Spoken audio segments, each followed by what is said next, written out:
Bom dia, obrigado pelo convite. Queria agradecer a comissão pelo convite para falar aqui. Quem me conhece, está aí na plateia, sabe que eu sou um pouquinho tímido, não gosto muito de falar em público, nem nada assim. Então resisti um pouco também, mas acabamos, concordando. E que eu vou falar um pouquinho, até, acho que sem saber, mas dando um pouquinho de continuidade que o professor falou aqui sobre esse início da vida, sobre questões éticas, mas com enfoque em malformações fetais, até porque lá no HC, como residente do Programa de Saúde da Mulher, é uma das atividades dos psicólogos e dos residentes em psicologia atender as mães que são atendidas lá, até porque o HC se torna referência aqui no município em atendimento especificamente a malformações fetais. E agora, no dia 30 de outubro, com a portaria 1165, é a referência em gestações de alto risco, que também entra aí a questão da malformação fetal. Eu vou falar um pouquinho sobre as atividades que a gente realiza na psicologia, na maternidade, para dar um pouquinho, para dar uma ideia de como mais ou menos esses atendimentos a essas mães com bebês ou umas gestações com bebês mal formados, eles são instrumentalizados, né? Primeiro que a psicologia tem dois âmbitos, né? Primeiro nas enfermarias inseridas ali no alojamento conjunto, onde ficam as mães com os bebês, as puérperas, no caso no puerpério imediato, nas 72 horas, não 48, e as 72 horas justamente por causa do risco, né? Especialmente quando as mães são diabéticas, o bebê tem algumas complicações, pode, né, ter algumas complicações que necessitam de um cuidado um pouquinho mais focado no URN, no recém-nascido, por uma questão da glicemia. Na ginecologia também, câncer de mama, câncer de colo do útero. E as atividades em ambulatório, que daí seriam atividades mais individualizadas, como psicoterapia ambulatorial, e que é a psicoterapia realizada com gestantes, que podem ter sido internados no alojamento conjunto ou encaminhados através de um atendimento médico. As puérperas também, a partir dos atendimentos na enfermaria, são encaminhadas para o nosso ambulatório, caso elas aceitem.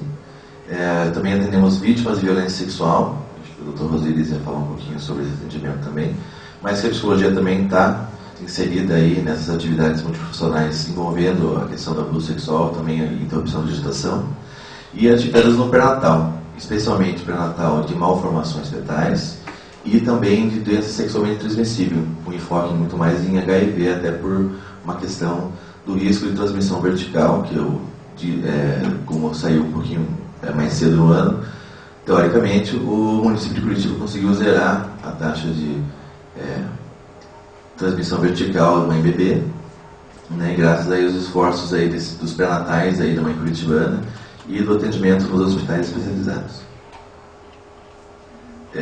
Primeiro falar um pouquinho dos ambulatórios também um pouco. Os atendimentos eles são individuais, geralmente eles não são interrompidos quando a mulher, por exemplo, ela vai internar por algum tipo de comorbidade ligada à gestação, e nem interrompe quando ela se torna uma puérpera. Então, o atendimento no ambulatório, por exemplo, a gente fica sabendo que a paciente acabou entrando em trabalho de parto e ela interna na enfermaria, ela continua o acompanhamento lá na enfermaria, claro, de uma maneira um pouquinho diferente do que no ambulatório, porque a gente vai acabar adaptando um pouquinho os atendimentos à realidade da enfermaria, que são enfermarias coletivas, né, não tem tanta privacidade assim, mas mais uma questão de prevenção e manutenção da saúde mental e da questão da angústia em relação à internação também. E o alojamento conjunto, a gente entende também que é um lugar um pouquinho diferenciado, primeiro pela questão do risco, né? Então eu peguei um trecho de um artigo aqui que caracteriza justamente o alojamento conjunto do Hospital das Clínicas, que em função desse risco, então a gente tem muitas gestantes internadas para a realização de tratamentos ligados a complicações de saúde nessa gestação. Essas complicações podem ser desde ordem da mãe, por exemplo, um diabetes, uma hipertensão própria da gravidez ou da TEG, né?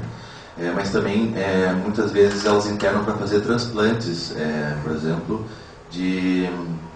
já aconteceu muitas vezes, por exemplo, da grávida ter por exemplo, uma apendicite, ela tem que internar no alojamento conjunto para que as pessoas ligadas à clínica médica, à gastrologia, no caso, pudessem fazer os exames necessários, porque eles não têm como saber, por exemplo, como que está esse apêndice porque tem um bebê na frente. Então ela fica internada e fazer um tratamento ali no alojamento conjunto, fazendo as cirurgias caso seja possível fazer, porque oferece um risco tanto para a mãe quanto o bebê. Então essas gestantes que estão lá, independente da comorbidade ligada à gestação, elas estão correndo risco de vida. Então a gente acaba atendendo ela junto com outros profissionais, com outras especialidades médicas que não só a obstetrícia, para fazer essa manutenção.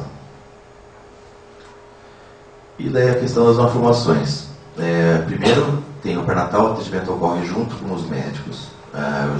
Eu, no caso, e os outros psicólogos que lá atendem, fazem parte da equipe que atende no pré-natal, junto com os médicos, então não fica um lugar separado. Junto com a consulta médica, onde vão ser vistos os exames, todas as rotinas do pré-natal, a questão do toco cardio do bebê, dos exames da mãe, das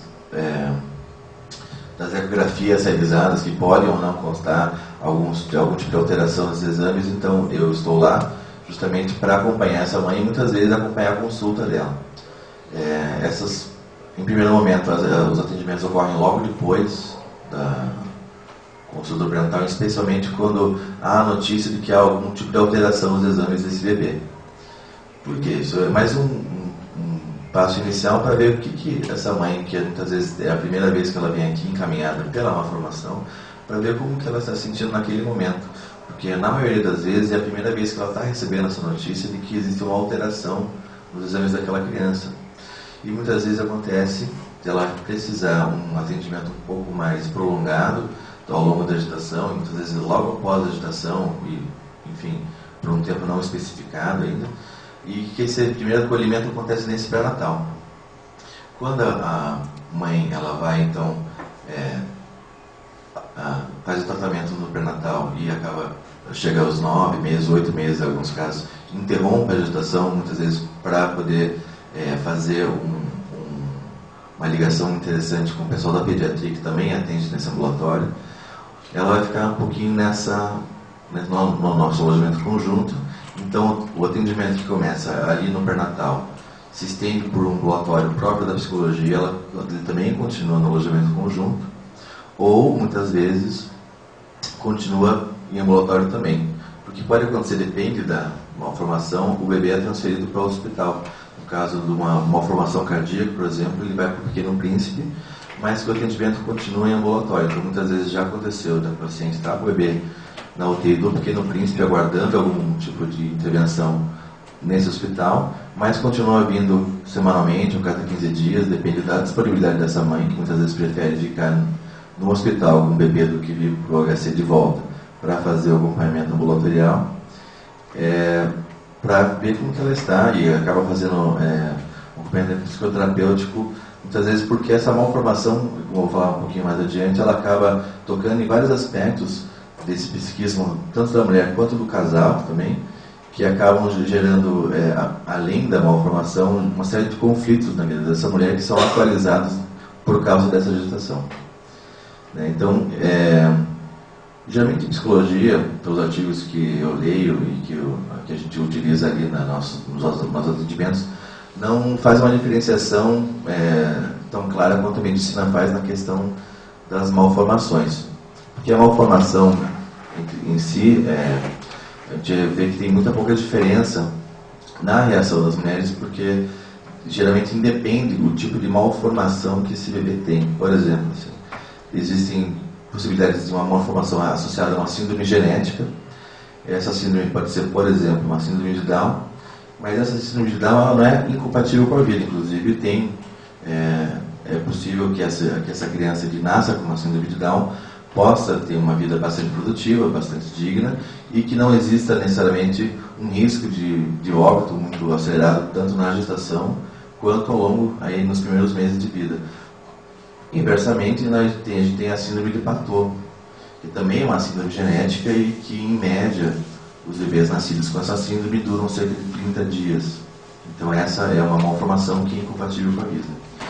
Existem também malformações congênitas, por exemplo.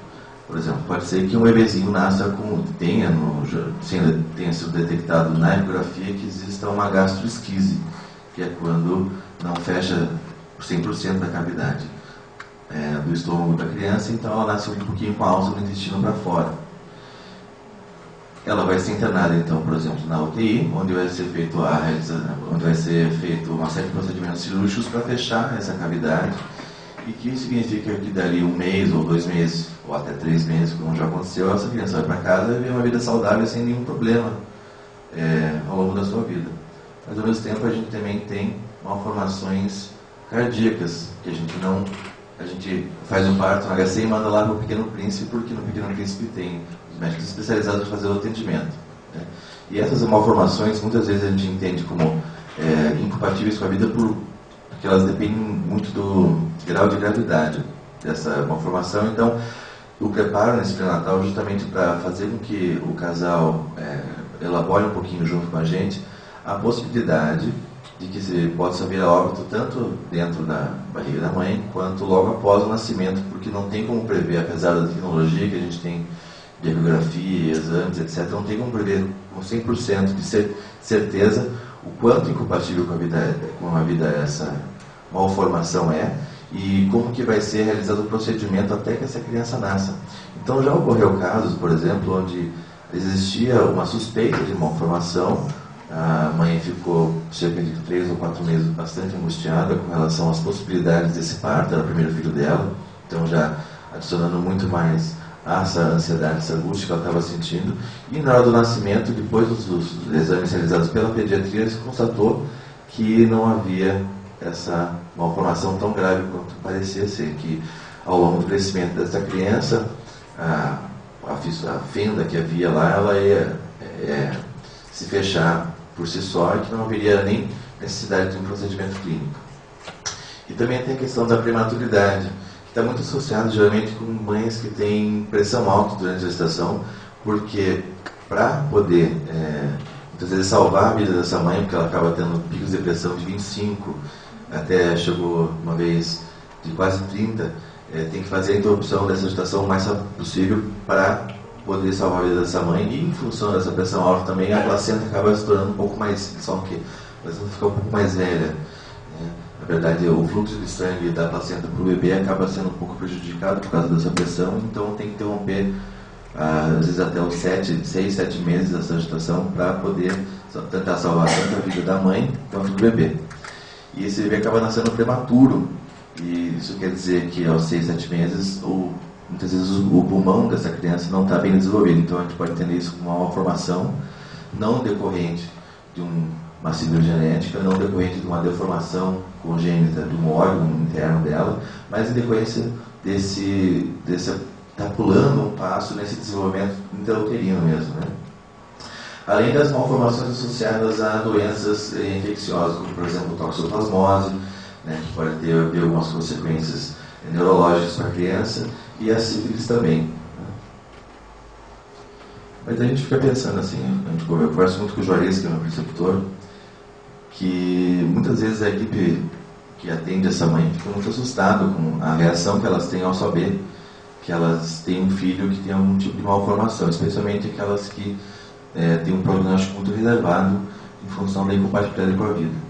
Porque muitas delas vêm até em consultas a mais para tentar falar diversas vezes com a obstetrícia, com os pediatras, para tentar esclarecer o máximo possível da condição dessa criança, e que acaba gerando muita angústia na própria equipe, porque a equipe fala assim: nossa, nós contamos tudo já para essa mãe.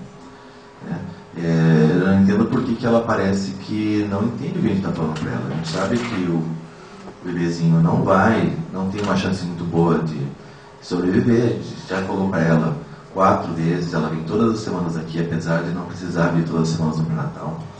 E o que acontece com essa mãe? Daí chamam Clara, acaba encaminhando para o psicólogo, acaba pedindo que a gente faça um atendimento no pré-natal, mas que em muitos casos a gente entende que essa reação é muito normal, na verdade. Tem um caso muito interessante que a esposa, um casal na verdade, o bebê tinha uma esquizocele, né? Ele tinha o fígado para fora e tinha uma fenda palatina, e havia também uma suspeita de uma cardiopatia bastante grave. O marido da paciente era médico, então toda semana ele vinha no pré-natal e perguntava para os médicos, fazia uma série de exames, fazia uma série de pesquisas junto à internet, junto com a esposa, ia nos fóruns, no Facebook e tudo mais. Então, esses fóruns, eles falam sempre ou histórias muito positivas ou muito negativas, nunca tem um meio termo. Então, é sempre histórias de milagres, onde as coisas se resolveram meio que por si mesmas, mas também tem tragédias onde se esperava um resultado muito melhor do que aconteceu. E acontece que essa criança já recebeu alta da UTI, mas por muito tempo, por muitos meses, essa mãe foi desenganada constantemente, e que ao mesmo tempo isso gerava uma série de conflitos na equipe, porque o pai era médico, mas ao mesmo tempo a equipe ficava um pouquinho magoada, talvez, porque o paciente não queria obedecer, ou não queria entender que o prognóstico da criança era realmente reservado e parecia tratar ele como se ele fosse simplesmente teimoso. Porque ao longo dos atendimentos ficou um pouquinho óbvio que não era bem por aí, né? Então, a partir desse momento, desse diagnóstico de uma formação ou de uma incompatibilidade com a vida, essa dor psíquica muitas vezes se relaciona a um bebê idealizado, a um sofrimento bastante real. Muitas dessas mulheres são bastante novas, elas são primigênitas muitas vezes, então, além da angústia própria da agitação, tem a angústia de saber que tem um bebezinho que talvez não vá nascer, ou vá nascer e logo depois vai falecer, né? E que tem esse artigo mais clássico do Kenner Klaus, que eles elencam 5 reações e 5 estágios possíveis quando um casal recebe a notícia de que esse um bebê tem uma malformação. Primeiro, um choque, né? Saber que o bebê que é tão realizado, tão esperado, muitas vezes tem algum tipo de probleminha, que muitas vezes nessa primeira notícia não se sabe exatamente como que é esse probleminha, o que vai ser feito, justamente por ainda ser um pouquinho adiantado com relação ao estágio final desse bebê. Segundo, uma negação, onde tenta-se ter esperança. Já teve casos, por exemplo, onde pacientes falam assim: uma amiga de uma prima, de um sobrinho meu, teve o mesmo diagnóstico, o bebê dela nasceu bem, não teve nenhum problema, não precisou ficar em UTI nem nada.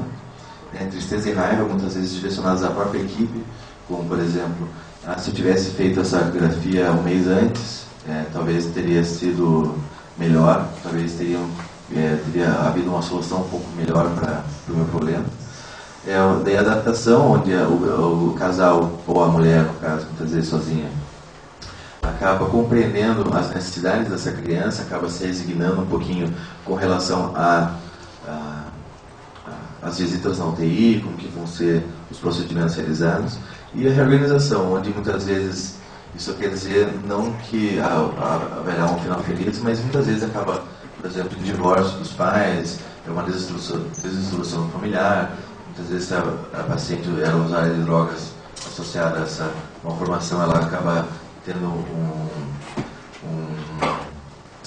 um retorno ao uso, por exemplo, assim, mas que isso é uma maneira própria daquelas pessoas lidarem com essas possibilidades todas em relação à criança. Bem, falar um pouquinho rápido, então, dos abortos obstetrais, porque é uma malformação, depende da malformação, pode acarretar não só no óbito neonatal, mas também já no óbito fetal. E por razões obstétricas, esses óbitos fetais acabam sendo partos normais induzidos, eles não fazem cesáreas para preservar o útero da mulher, né? Então, a gente, como protocolo, a gente atende logo depois desse parto induzido essas mulheres, porque a gente sabe que o próprio parto para a mulher já é um processo bastante traumático, e um parto onde se dá à luz a um cadáver, né? A gente sabe que pode ter reações bastante adversas aí no final, com daí o encaminhamento ambulatorial e o acompanhamento posterior dessas mulheres também, né? E pode ser que todos esses eventos adversos, né, para usar a linguagem que o pessoal gosta de usar no hospital, eufemismos e tal, a gente entende que nessas possibilidades de reação das mulheres, elas podem ter uma situação um pouquinho mais psicopatológica, no sentido de que para numa parte de choque, numa parte de negação, de raiva, e que isso aparece tanto nos atendimentos no pré-natal quanto no ambulatorial, que a gente tenta prevenir um pouquinho algumas reações dessas, justamente para evitar consequências futuras que possam ser muito piores do que elas presentes. Então, tem consequências, por exemplo, inclusive na patologização da própria criança, que acaba sendo, alguns artigos falam assim, que algumas características em função dessa malformação, que a família acaba se organizando de uma maneira tal que atribui à criança impossibilidades a mais do que ela poderia ter em função da malformação. E a questão da acusação, né? Quem que é a culpa? Será que porque o meu marido fumava maconha quando ele foi adolescente, será que passou para o meu filho essa síndrome? Ou porque eu usei ibuprofeno, que pode causar a malformação? Aos 2 meses de gravidez, e eu só soube no 3º mês que eu estava grávida, será que tem alguma coisa a ver? Nesse sentido, a gente entende mais uma questão de uma crise mesmo, e a partir da crise a gente entende que tem como prevenir essa crise a partir de prevenções que vão desde uma prevenção primária, que seria uma educação em saúde, né? Mas no caso do hospital a gente faz uma prevenção secundária, que seria um atendimento logo depois da notícia, para tentar ver como que está funcionando essa dinâmica, e uma prevenção terciária em caso da reação muito adversa dessa mãe com relação a essa malformação. Então, concluindo,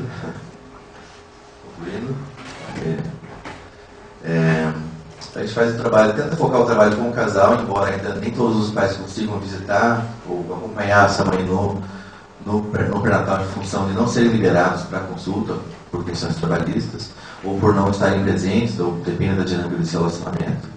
Né? A gente vê a importância dessa escuta que a gente propõe nesse pré-natal, que o prognóstico dessas mulheres que acabam, independente do resultado dessa gestação, seja um óbito fetal, seja um óbito neonatal, seja uma malformação que vai continuar por muito tempo, que elas se sentem um pouco mais acolhidas pela equipe, que é essa ideia que a gente traz muito no psicodrama, que é o clima terapêutico que a gente utiliza, que é um requisito básico de qualquer intervenção psicológica dentro do psicodrama, que tem a ver com 3 elementos básicos, que é a aceitação, onde a gente aceita o paciente da forma com que ele aparece da gente, né, com as ideias que ele tem, com alguns preconceitos que ele tem, com as partes que a gente geralmente não gosta, né, mas que a gente tem que aceitar isso porque ele é uma parte diferente da gente.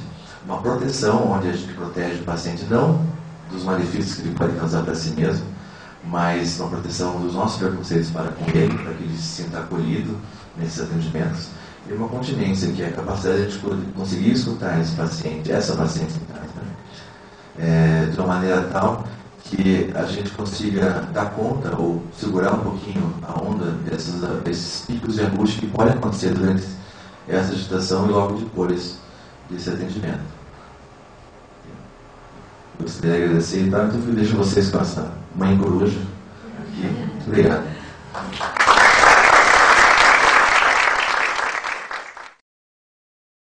Bom, então, assim, acho que a gente, né, novamente, então a gente já, acho que esse tema ele nos faz refletir bastante, então o professor Mário traz aí uma reflexão sobre o início da vida, desde o ponto de vista biológico, né, que como ele coloca é mais claro, mas assim, e do ponto de vista ético, né, como que quando inicia a vida, e daí tem toda a influência da cultura, e aí uma indefinição, né, sobre diferentes posições em relação a esse início, mas isso, né, vai refletir em práticas, né, porque hoje a ciência já traz a questão dos embriões, então ele traz essa discussão para nós, que acho que para nós na psicologia isso é bastante, somos bastante sensíveis a essas questões, né, porque na realidade das nossas instituições, às vezes essas questões elas vêm à tona, né? Então acho que é bastante interessante que o André nos traz uma questão mais da intervenção da psicologia e de uma prática em relação a essas questões, né? Então ele traz um pouco daí da sua experiência, né? E especialmente na questão das malformações, então como é que é isso para esse casal, como que isso influencia no psiquismo aí desse casal, como essa situação das malformações também não existe uma coisa única, né? Então existem gradientes aí de gravidade, e me faz também pensar até na questão aí que acho que é algo que a gente pode discutir, do poder dessa informação. Quer dizer, hoje a gente tem uma tecnologia aí de pré-natal e tudo que já consegue descobrir bastante coisa, mas assim, qual é o efeito dessas informações, né? O Leandro traz até relatos aí de que, de repente, um diagnóstico que parece na gestação, depois ele não se confirma, mas assim, já houve uma influência, né, dessa informação, para esses pais, né? E daí nos traz toda a situação aí das intervenções, da psicologia, que o psicólogo pode fazer, mas assim, acho que hoje até o foco desse nosso fórum é justamente pensar isso, né?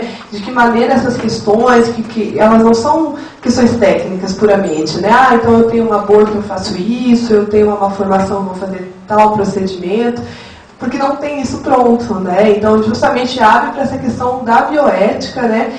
E, enfim, acho que nós podemos agora, nós vamos abrir agora para as perguntas, né? Justamente acho que a gente poderia ainda explorar um pouco mais os nossos palestrantes aqui, de suas experiências e talvez de questões que vocês tenham na prática de vocês, né? Que tenham relação com esse momento do início da vida e com as questões bioéticas que esse momento traz. Então eu vou abrir agora para perguntas.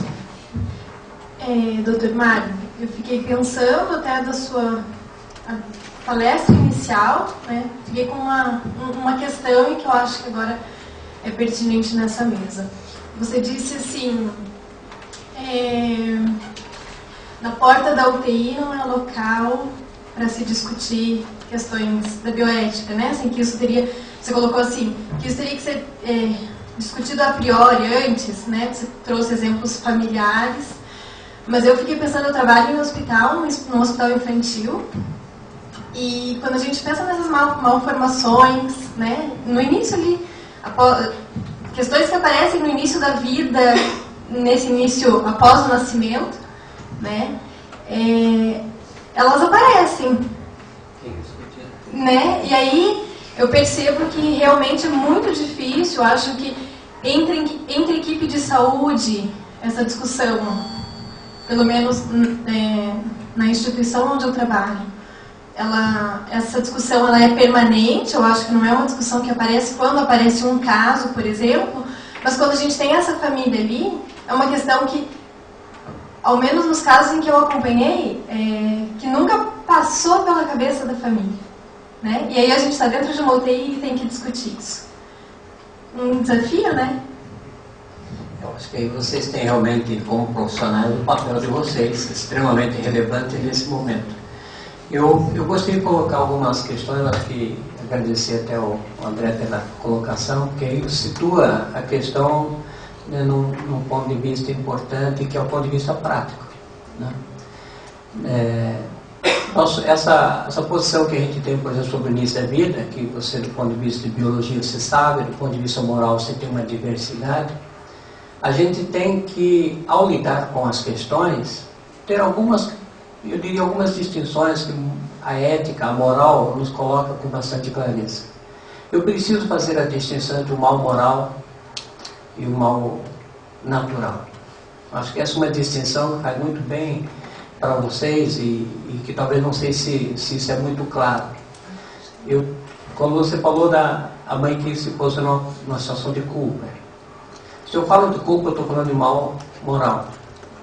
A mãe que está vivendo uma situação do bebê com má formação, ela não está lidando com o mal moral, ela está lidando com o mal natural.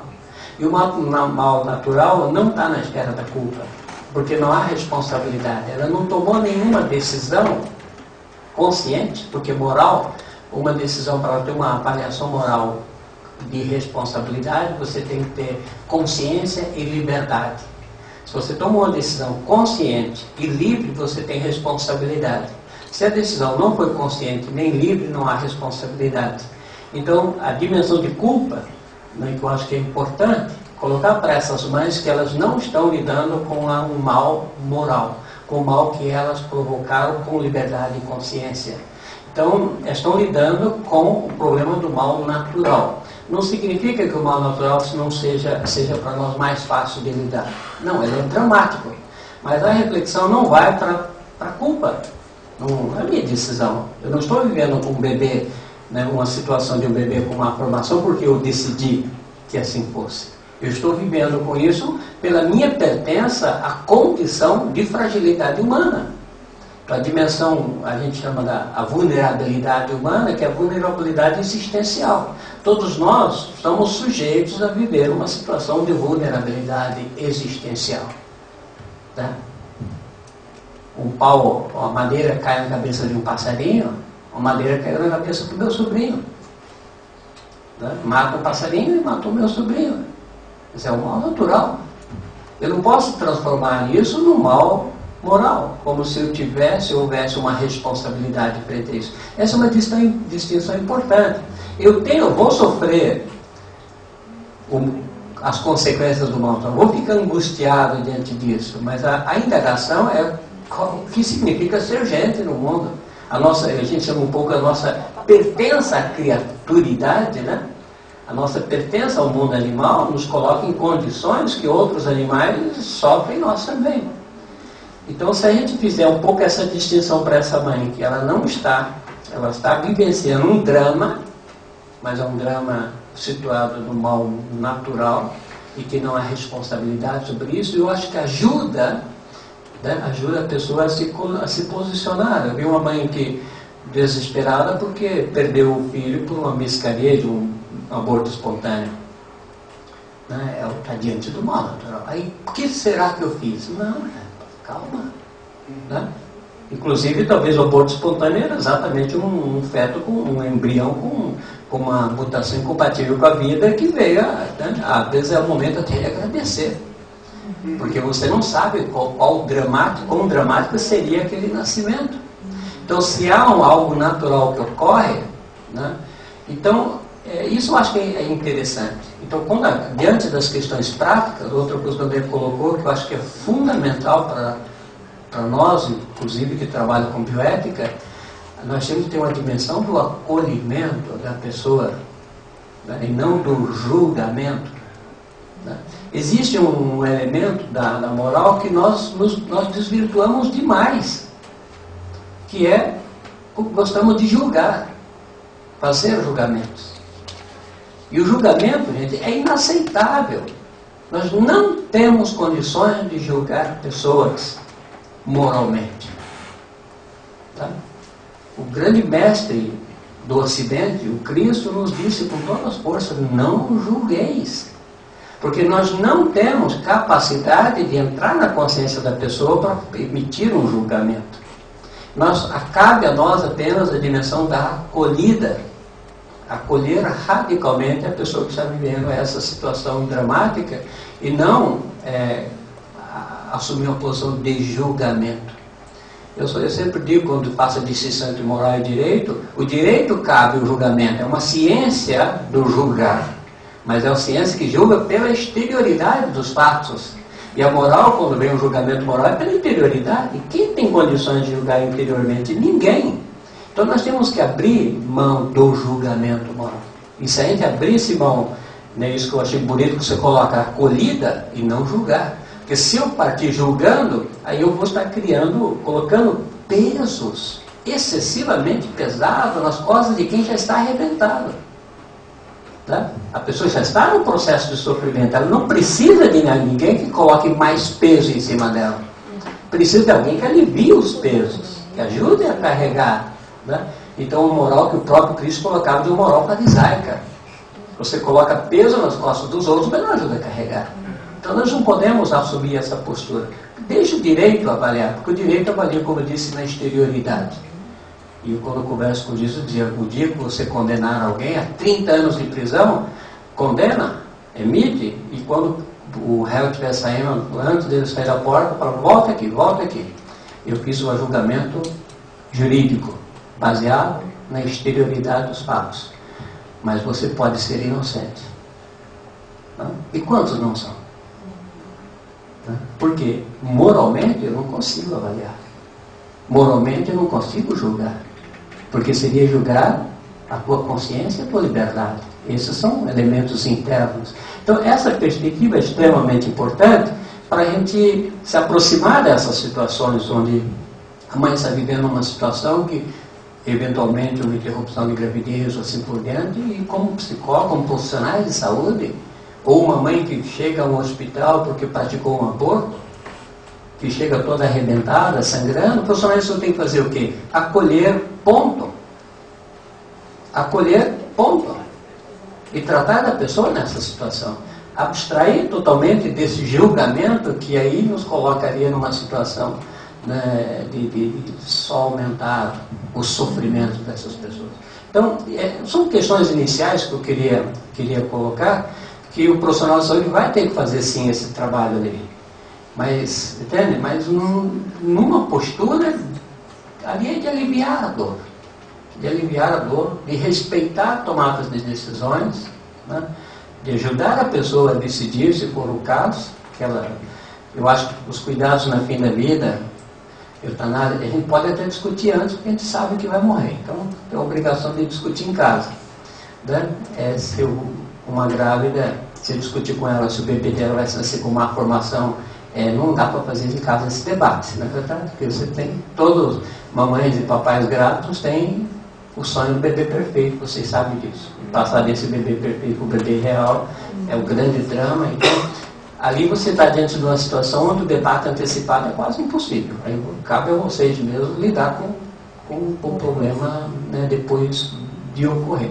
Então é necessário, acho que nessa discussão, perceber um pouco essa postura teórica que a gente precisa ter, né, sobre os debates sobre o início da vida, dignidade humana, e a capacidade que eu tenho de ter de lidar com conflitos.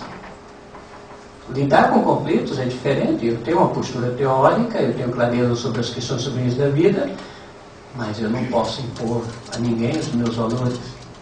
Eu não posso julgá-los. Eu tenho que ter uma dimensão de acolhida profundamente. Né? Então essas questões são teoria e prática. Né? A gente, não quero me alongar aqui, mas a gente pode voltar ao assunto, porque eu acho que essa é uma questão fundamental em bioética. E que a gente percebe que há muito equívoco, né, quando a gente parte de uma postura de... Né? Não tem como não me alongar, me desculpe mais um minutinho. Né? Quando apareceu um caso bem claro de interrupção de gravidez, que talvez o Dr. Rosir iria colocar, né, quando houve no país a possibilidade de interromper o bebê, né, a gravidez de bebês anencéfalos. Acompanharam aquele caso.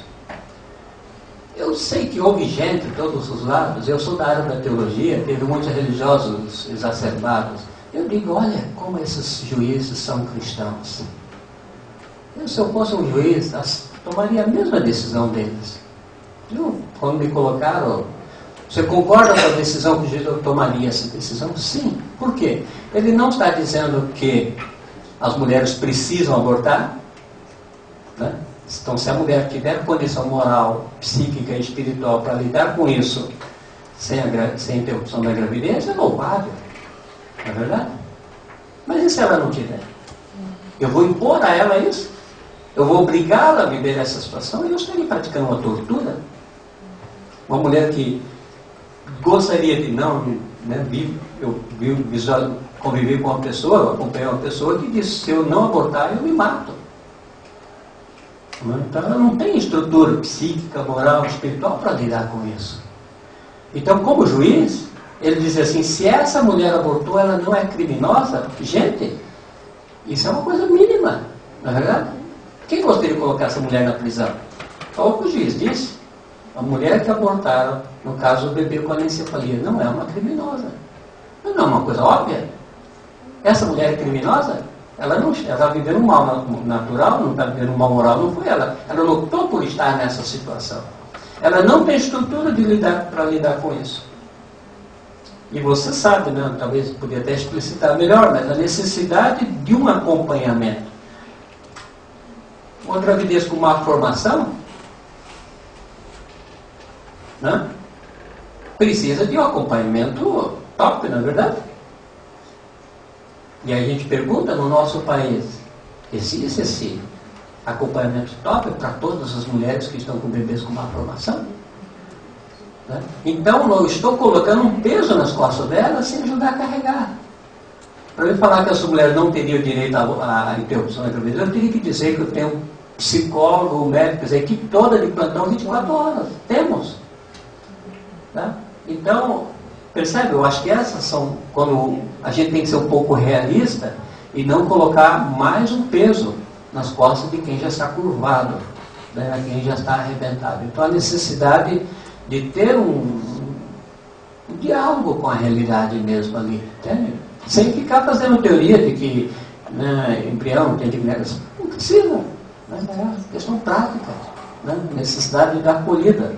Então, bom, podemos continuar depois com algumas questões, mas acho que é interessante, né, essa aproximação de quem está vivenciando ali e a postura do psicólogo, quer dizer, e a bioética que vai ter referendar alguns posicionamentos. É muito bonito no documento do Ministério da Saúde, quando fala sobre o aborto humanizado, que o profissional de saúde cabe acolher. Mas quem escreveu esse documento é cristão. Tá? É a dimensão da acolhida, e não julgueis. Não é de momento de julgar alguém que já chega arrebentado no hospital porque abortou. Não abortou, né? Abortou porque estava vivenciando dramas. Não abortou porque, né, como quem decidiu se vai ao shopping ou não. Né? Abortou porque está vivendo situações extremamente dramáticas. Então não cabe, né, senão a postura mesmo da acolhida. Primeiro, parabéns pela apresentação. Achei que ficou muito claro, muito bem estruturado o trabalho de vocês, a forma como vocês apresentam. A minha pergunta, ela é de um detalhe da sua apresentação, enfim, que você fala das questões das prevenções, primária, terciária, secundária e terciária. E gostaria que, agora que a gente tem um pouco mais de tempo de debate, vocês aprofundassem um pouco da forma como vocês trabalham isso. Você cita o Kaplan, que é o pai da psiquiatria preventiva, enfim.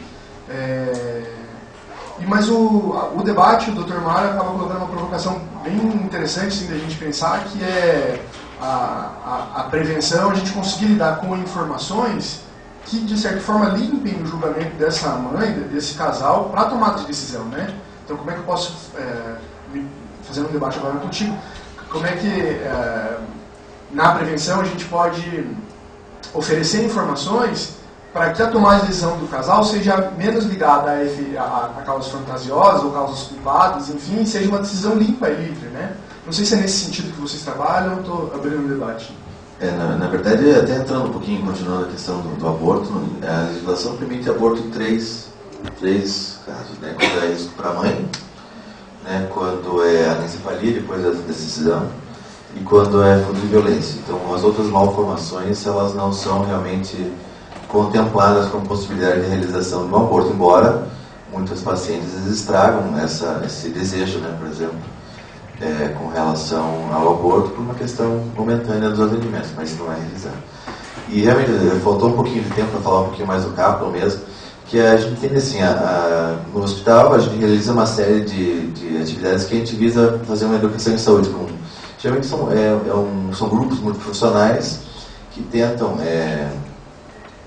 às vezes conscientizar essas mulheres gestantes, especialmente as diabéticas no caso, para tentar, através de dinâmicas de grupo, através de outras atividades, tentar prevenir algumas consequências, por exemplo, de uma comorbidade, como a diabetes, por exemplo, que é uma possível causa de malformação cardíaca na criança, é um diabetes muito descontrolado, por exemplo, se a glicemia da mãe nos primeiros 3, 4 meses tem picos e muitas coisas, é muito possível que tenha uma malformação. A gente entende a nossa intervenção no secundário e no terciário. No secundário a gente entende, são esses atendimentos que a gente realiza na enfermaria, que é verificar se tem alguma coisa a ser feita, como que ela está, como que essa gestante está entendendo, tentar compreender um pouquinho do que ela traz.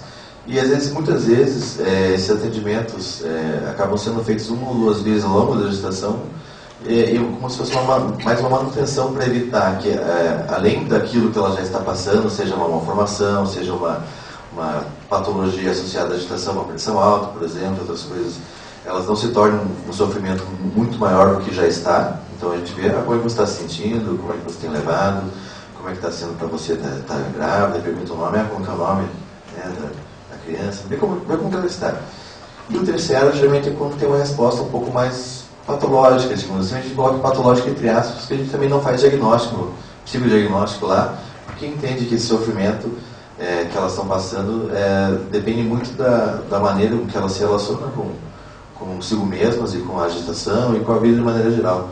Então, essa terciária seria a relação mesmo a dar uma psicoterapia mesmo, um trabalho mais focado, mais especializado mesmo, daí no caso seria um ambulatorial individual mesmo, com psicoterapia. Não sei se faz isso mais ou menos. E até daí fazendo uma outra ponte. No caso da anencefalia, por exemplo, que um casal veio, já aos 7 meses de gestação, um casal de Colombo, acabou demorando muito para que eles conseguissem esse encaminhamento para o HC, porque tem que ir do Colombo, daí caminha para lá, encaminha para cá, vai em Curitibana, HC. E no começo eles tiveram uma resposta muito negativa, por exemplo, com relação ao diagnóstico. Eles falaram assim, se tivesse sido mais cedo, eu tinha me prevenido melhor, ia ser um pouquinho menos chocada, talvez. Mas, ao mesmo tempo, ela não queria abortar. Ela não concebia a possibilidade de interromper essa gestação antes, porque, para ela, até para aliviar um pouquinho dessa culpa, que apesar da culpa não ser dela, ela queria sentir que ela cuidou dessa criança. Ela queria saber, no final das contas, depois do parto, depois de tudo que aconteceu, que ter essa consciência limpa, né, de que ela fez tudo durante a gestação, fez os pré-natais, ela fez as radiografias, ela consultou com os médicos, ela tomou os remédios, ela dormiu no horário certo, ela não se esforçou demais, e assim, para poder se aliviar um pouco. Ela sabia ela compreendia, né, cognitivamente, que esse filho ia falecer, provavelmente minutos ou horas depois do parto, mas que para ela, por exemplo, a resposta não seria uma interrupção, mas seria o saber de que ela cuidou bem. E o que a gente trabalha bastante é justamente isso. Por exemplo, quando há um óbito fetal, a gente confere a carteirinha da gestante dela para entender um pouquinho melhor essa gestação, porque muitas vezes o óbito fetal pode não ter a ver com uma malformação, pode ser espontâneo mesmo, daí as causas a gente não fica sabendo. Mas, por exemplo, uma coisa que a gente trabalha assim, a gente pergunta se ela foi em todas as consultas, se ela participou um pouquinho, se ela fez, né? E para ela são significativos, não só a questão da consulta, chá de bebê, escolher o nome, planejamento, muitas vezes, mas eu demorei tanto para ter o meu primeiro filho, agora eu tenho 35 anos, mas o marido decidiu que só ia até agora, e agora, de repente, ele morre, né? E daí tu pergunta para ela se você acha que você cuidou bem do fulaninho, né? Perguntou, olha, eu acho que sim. E só isso, muitas vezes, traz um alívio muito grande para ela, assim. Então acaba, muitas vezes, prevenindo, justamente de maneira secundária, uma reação que possa ser psicopatológica. O luto em si a gente não entende que seja uma reação patológica, mas muitas vezes essas culpas, né, que aparecem, se elas forem deixadas germinando ali, pode ser que tenha uma resposta ali para frente bastante negativa, assim. Então é isso que o nosso atendimento ele tenta evitar, se possível, no caso. Se não for possível, a gente continua a psicoterapia e vai trabalhando no próprio ritmo da paciente mesmo. O Dr. Mário fala uma coisa que eu acho que vale a pena, que é isso que você está colocando assim. A gente, como psicólogo, se cobra de fazer intervenções que aliviem, sejam efetivas, enfim. Mas quando ele fala a questão assim, e acho que é o que vocês estão se propondo a fazer, que a gente fala assim, é um acompanhamento psicológico. Que a gente diz no hospital, em geral, no hospital a gente está em acompanhamento.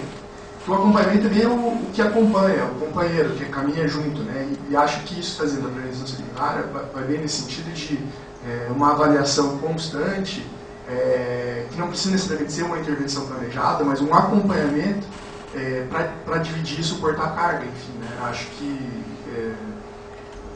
que nesse sentido, compreender a função do acompanhamento psicológico num debate da técnico com o CAPLAN, com a prevenção, enfim, mas é bem nesse sentido. É por aí mesmo, assim, a gente acaba acompanhando muitas gestações do começo ao fim, assim, para tentar ver se pôr à disposição.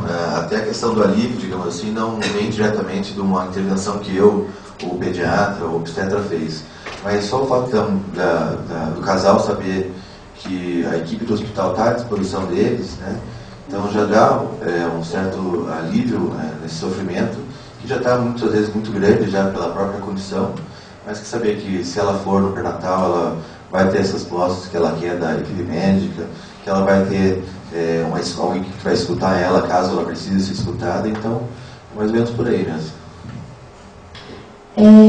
Eu fiquei pensando algumas coisas a partir do que vocês trouxeram.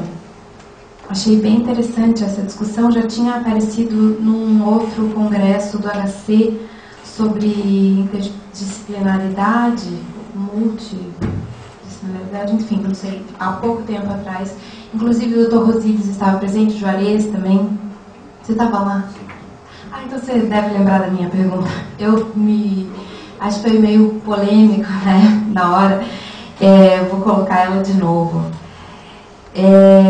Até a partir de algo que o Dr. Mário disse sobre não julgar, né, que se acolhe o casal ou a mulher, enfim, depois de um aborto, sem julgar, tentando acolher mesmo com o que tem ali, né, com o que essas pessoas trazem,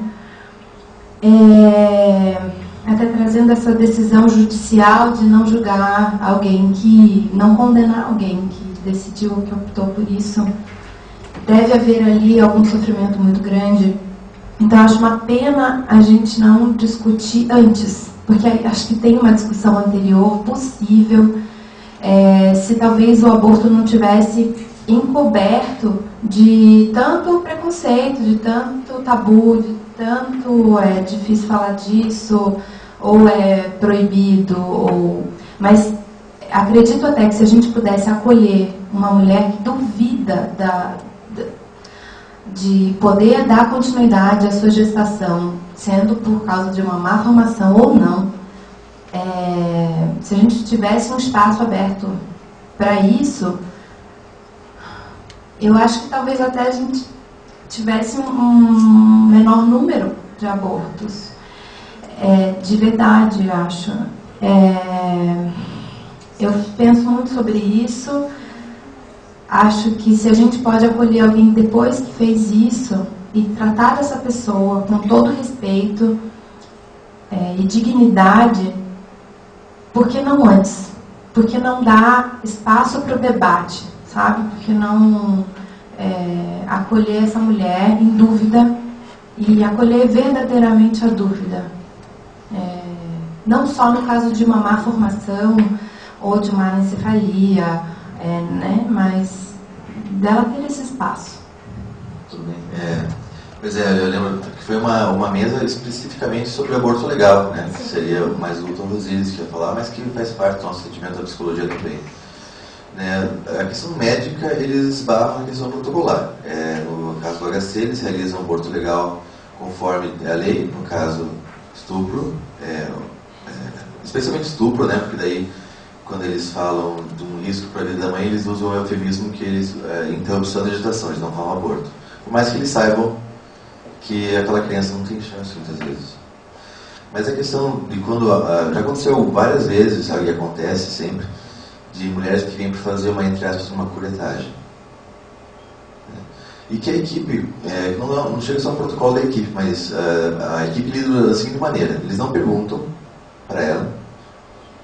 Eu pergunto uma vez: o que aconteceu? Eu estava meio mal, passei meio mal e vim para cá por conta de atendimento. Mas eles sabem, porque eles trabalham com isso, que foi um aborto.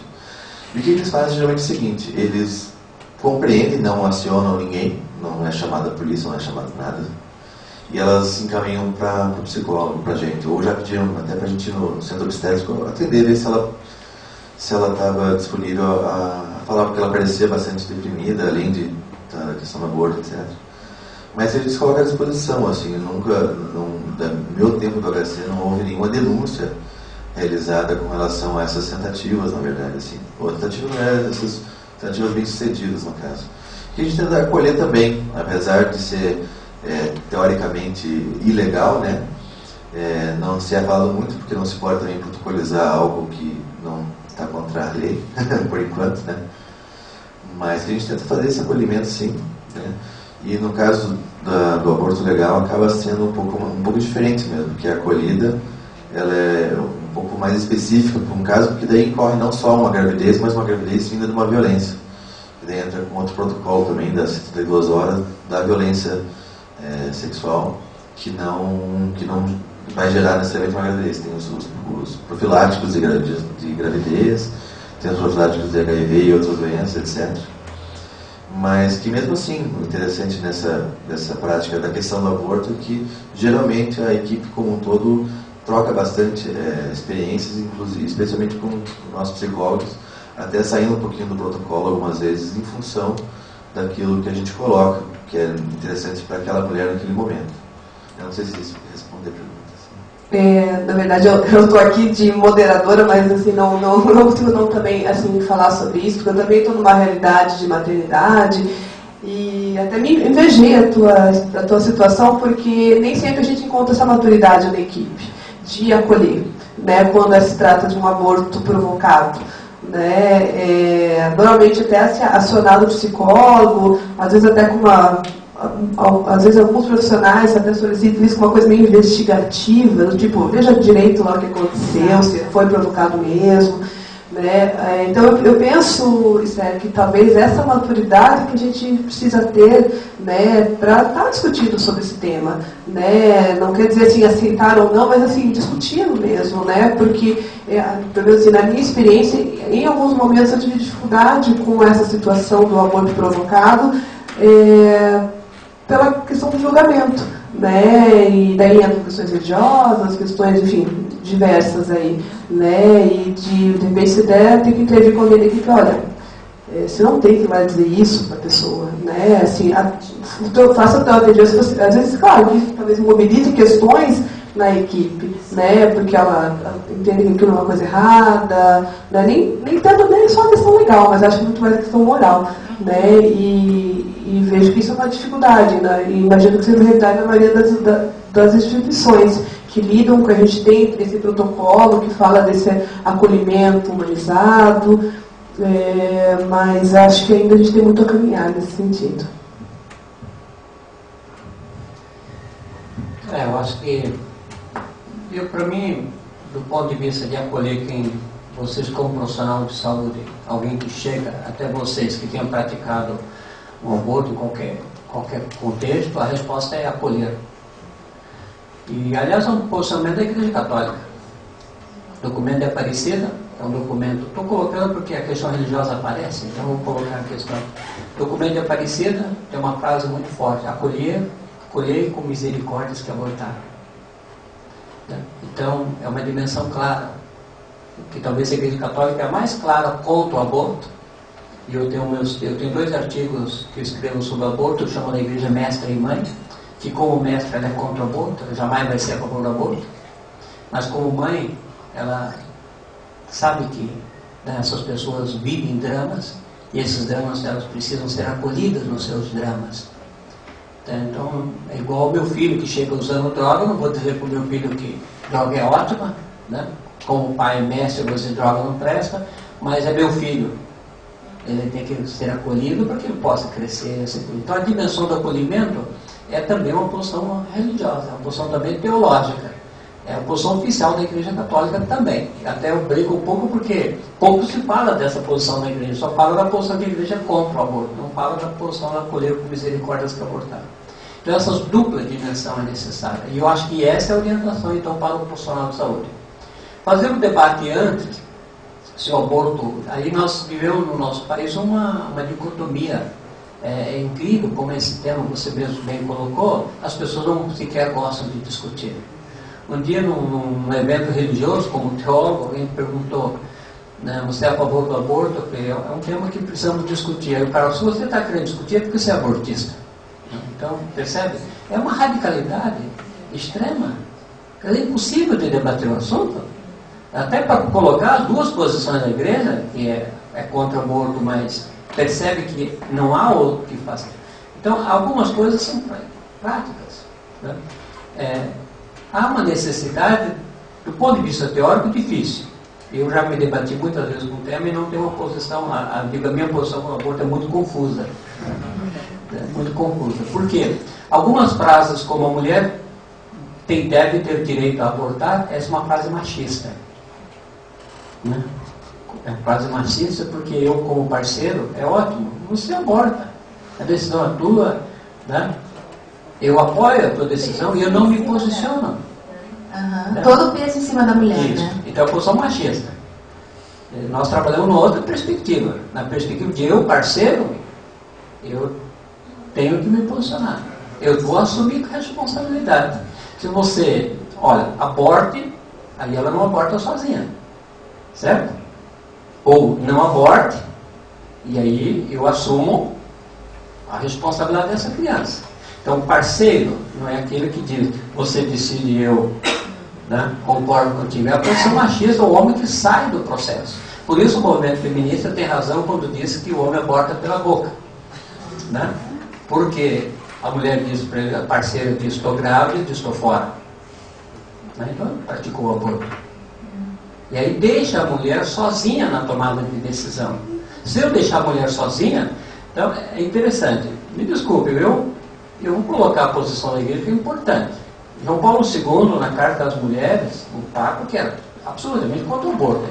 Na Carta às Mulheres, no número 5, ele diz assim, o aborto, que continua sendo um crime, né, antes de ser imputado à mulher, deve ser imputado ao homem e ao ambiente circundante.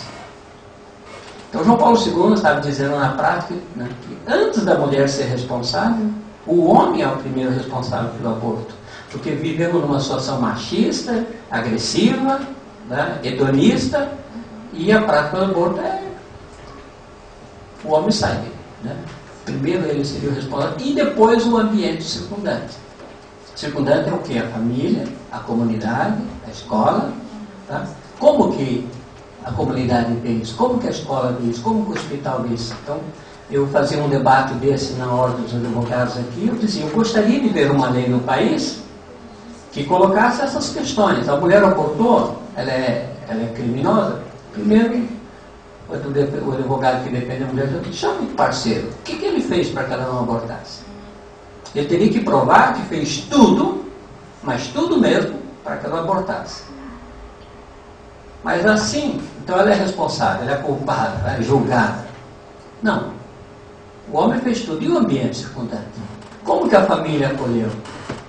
Como que foi vivenciada essa situação? E os serviços de saúde? Ela tinha uma formação. O serviço de saúde se colocou de plantão realmente? Deu o apoio necessário? Esteve em cima? Percebe? Então, tem trabalho. E onde essa mulher trabalha? E o ambiente inteiro? Claro, todo o ambiente circundante. Então, é bom a gente perceber que na própria Igreja Católica o aborto não é colocado como um problema de mulher.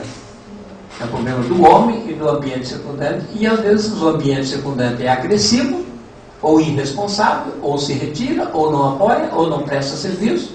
O homem caiu fora e a mulher ficou sozinha. Aí tem o documento da Aparecida Bezerra. O aborto provoca duas vítimas, a criança e a mãe, porque a mãe também é vítima dessa situação. Então, dentro desse debate, você poderia discutir algumas coisas sobre aborto. Então, é óbvio que a criminalização do aborto é uma coisa inócua. Não funciona. Não funciona. Alguém gostaria de ver as mulheres que abortaram na cadeia? Eu gostaria de ver no país outras pessoas na cadeia. Não essas. Então, percebem? É uma situação complexa. Agora, transformar isso numa... Né, porque há no país a legalidade e moralidade andam juntos. Então, uma dificuldade de legalizar. O nosso grupo de pesquisa optou por trabalhar as causas. Vamos discutir planejamento familiar.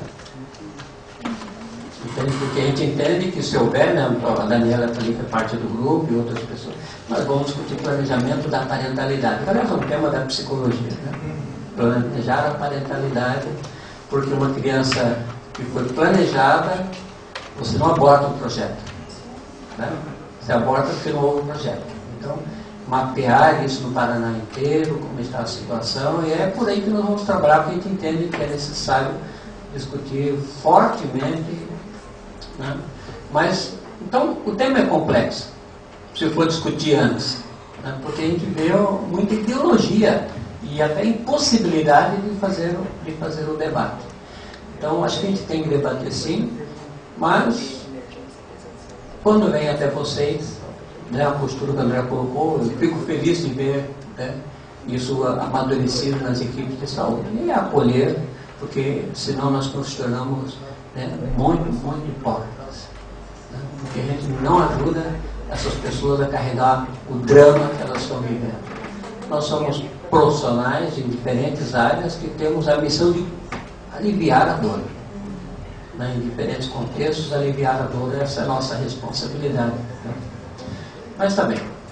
Eu gostaria de falar para o doutor André, eu ouvi essa semana uma reportagem falando daquele caso que passou muito na mídia de uma mulher que fez um aborto numa clínica clandestina no Rio de Janeiro, que ela acabou sendo morta e ela sumiu, né? E que o pai foi indiciado, o pai da criança foi indiciado e a amiga também por serem coniventes porque não fizeram nada para que a mãe não fosse... Então, assim, eu acho que alguma coisa está começando a ser mudada no ramo da jurídica, né? Aí eu queria fazer uma pergunta para o André, se existem casos lá no HC de mães que estão com uma gestação normal, com uma gestação ocorrendo normalmente, mas que já demonstram uma vontade de fazer um aborto mesmo, né, recusam aquela gravidez. Como que é trabalhado lá essa situação? Bem, em primeiro lugar, que a mulher não é obrigada a aceitar estar grávida, né? A gente já compreende já que não é bem, que o nosso trabalho não é tentar convencer ela de que, não, veja bem, mas já está com 8 meses, não, né? Parece fofinho. Nada assim, não vai acontecer. Mas é por isso que é impossível, é por isso que a gente tenta fazer um trabalho muito profissional, que não é só a questão de fazer uma psicoterapia, porque pode ser que sim, tem alguns elementos dessa mulher que ela realmente não consegue, por exemplo, não consegue fazer uma vinculação emocional com esse bebê, mas pode ser que ela simplesmente não queira, porque ela não pode fazer o aborto. Pode ser que ela tenha engravidado do namorado, que tem ido embora, e, enfim, que ela está em certo contexto que ela simplesmente não pode, mas que por lei ela é obrigada a ter. Então a gente geralmente entra em contato com as pessoas do serviço social, que eles fazem, por exemplo, orientação de que realmente ela não precisa permanecer com essa criança, mas que ela pode desistir dessa criança para adoção, que é um trabalho bem complicado. Inclusive diz que a fila para adoção é grande do jeito que é, porque os pais que acabam doando esses filhos, eles ficam muito ambivalentes mesmo depois do nascimento, porque eles não desistem completamente dessa criança e tentam reaver, e tem todo o processo judicial dentro disso aí, que acaba muitas vezes impedindo essa questão da adoção. Mas que a gente faz um trabalho com ela da questão da adoção e da questão de explorar exatamente os motivos pelos quais ela não quer essa gravidez ainda, mesmo depois, porque a Maldonado, que é uma outra autora bastante utilizada na psicologia da agitação agora, acho que de 1980, né, bem antigo, ela fala que no começo é muito normal, uma ambivalência bastante grande da mãe com relação a essa agitação. E que essa ambivalência ela vai continuar na gestação inteira, mas que ela é modificada a partir do segundo trimestre, mais ou menos, quando a mulher começa a sentir os movimentos fetais. Isso geralmente vai mudando, porque de repente ela percebe que tem alguma coisa dentro dela, e assim, sucessivamente. Nesses casos que a mulher muitas vezes vem com uma agitação bastante avançada e que a partir de um atendimento, seja no médico, seja com um psicólogo mesmo, e que fala que ela realmente não quer essa criança, a gente tenta acolher de novo, assim, de tentar compreender o porquê que ela não quer, de tentar deixar ela confortável o suficiente para ela poder dizer isso mesmo, porque muitas vezes elas não querem dizer isso, acaba prejudicando muito mais elas, porque a gente não pode fazer muita coisa se ela não quer falar sobre essas coisas. E a gente tenta acionar o resto da equipe para poder auxiliar essa mulher a tomar uma decisão que corresponda justamente àquela vontade que ela tem. Porque na gravidez ela é muito ambivalente em muitos aspectos, então às vezes fica muito complicado para ela mesma tomar uma decisão que é tão importante assim, num piscar de olhos, e tentar trabalhar o máximo possível com ela com relação a isso mesmo. Eu só fiquei pensando no mito de Lilith. Viram falar de Lilith? Então vale a pena ler o mito de Lilith, primeira mulher de Adão. Dentro da cabala judaica, do pensamento judaico, na cabala tem o mito de Lilith, que não está na Bíblia, mas está como eu disse, na tradição judaica. A mulher que não é a Eva boazinha, submissa, né? É a mulher que não aceitou a submissão a Adão e depois se transforma num demônio, né? Que ela atrai e mata. E aí ela tem as suas... Né? Os psicanalistas trabalham muito com o mito de vida. Eu acho que é interessante, porque as suas ambiguidades, da gravidez. Né? E eu acho que você tocou num ponto, eu acho muito importante, a questão da adoção. Né? Quando se trabalha com mulher, pode ser a pessoa mais moralmente e espiritualmente bem definida, mas quando ela tem uma gravidez fruto de violência sexual, você não tem quase... eu não consigo visualizar uma ótima resposta, porque aquele bebê, por mais, ela pode acolher esse bebê, mas vai crescer num ambiente que sabe que aquela gravidez é fruto de violência sexual. Aqui em São José dos Pinhais, uma psicóloga acompanhando um menino que hoje tem 6 anos, né? A mãe da menina que tinha sido violentada insistiu em acolher, hoje a criança está lá e é chamado filho do bandido. Né? Há uma dificuldade muito grande.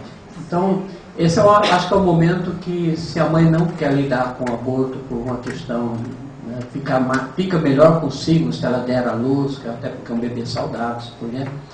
Então, encaminhar esse bebê para adoção pode ser uma ótima solução, né, porque não ótima não existe, né, mas a melhor possível.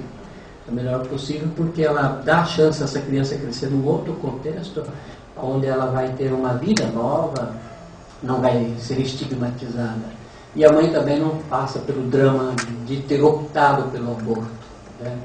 Então, acho que se tem condições de levar até o fim alguma dessas situações e encaminhar para a gravidez, para a adoção, é talvez a melhor solução, ou uma solução possível.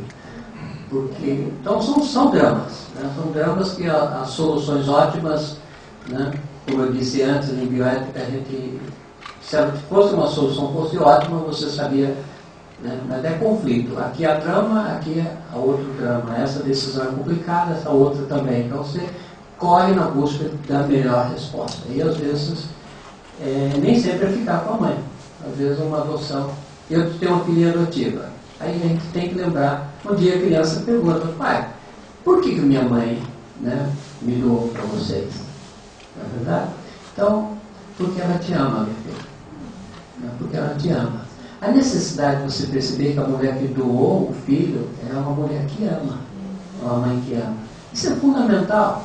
Senão a gente trabalha, né, e eu acho que esse é o drama da imprensa, da mãe que entrega uma criança como uma mãe desnaturada, como uma mãe então, e aí as pessoas preferem jogar no lixo do que doar oficialmente, porque tem um estigma dela. A mãe solteira, uma mulher forte. Né? A mãe solteira também não podemos estigmatizar. A mãe solteira é aquela que engravidou, o parceiro caiu fora, e ela diz, contra tudo e contra todos, vou levar minha gravidez à frente. É uma mulher forte. Não é verdade? Fala sério. Essa mulher é forte. Essa mulher é para a vida, a gente diria. Que ela gesta o filho mesmo sem apoio do parceiro e a sociedade discriminando e assim por diante.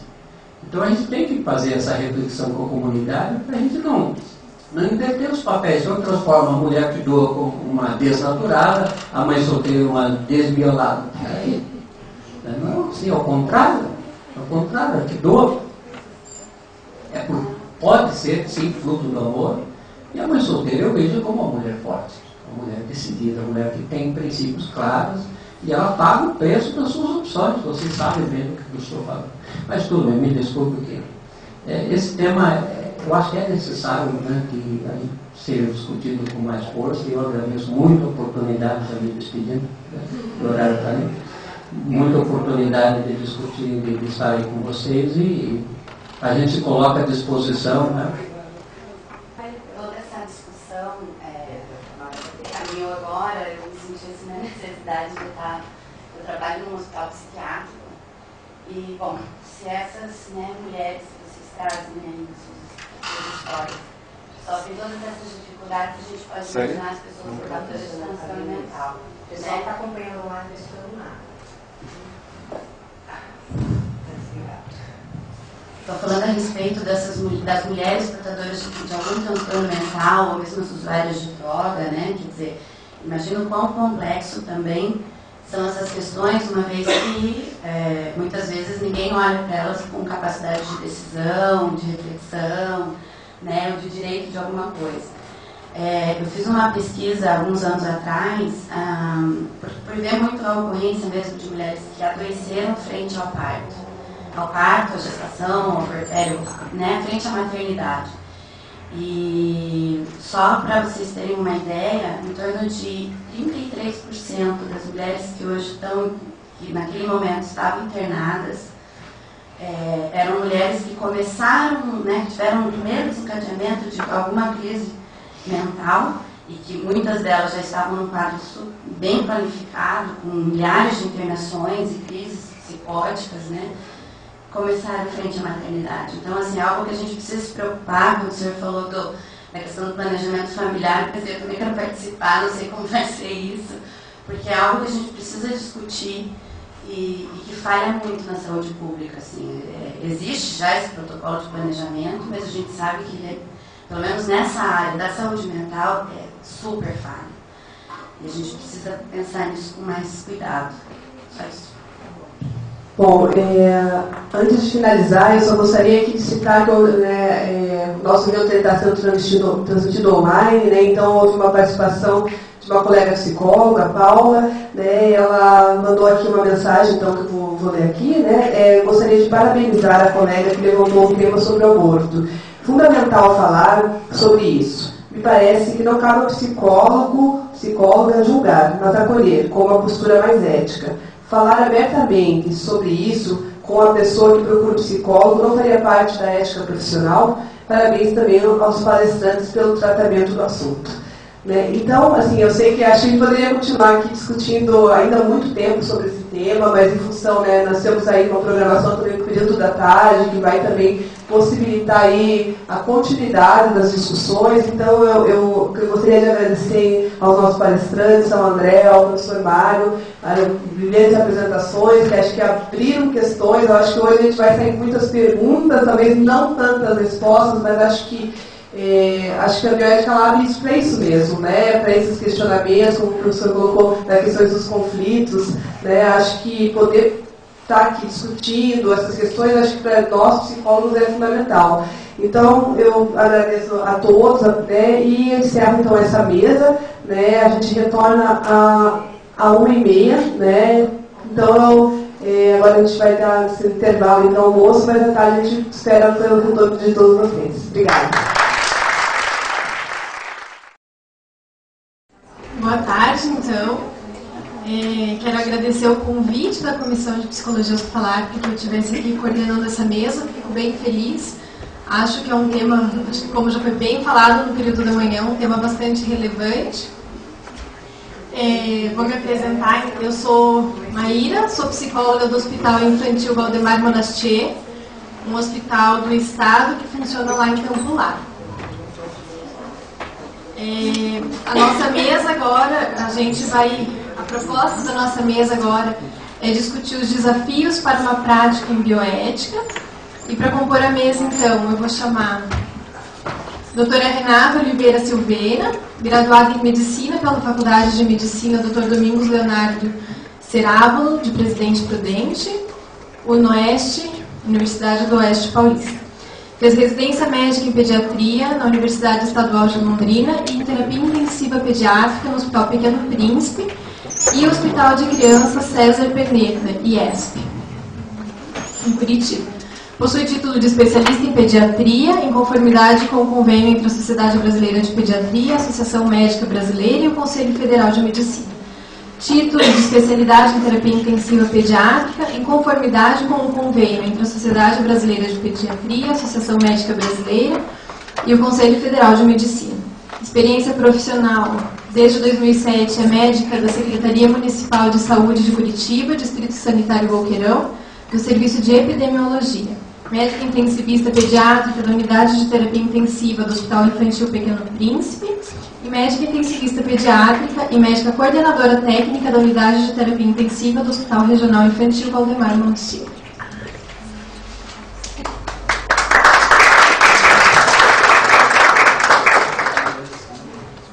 também para compor a mesa a psicóloga doutora Claire Terezinha Lazzaretti, que possui graduação em Psicologia pela Pontifícia Universidade Católica do Paraná, mestrado em Sociologia pela Universidade Federal do Paraná e doutorado em Sociologia pela Universidade Federal do Paraná.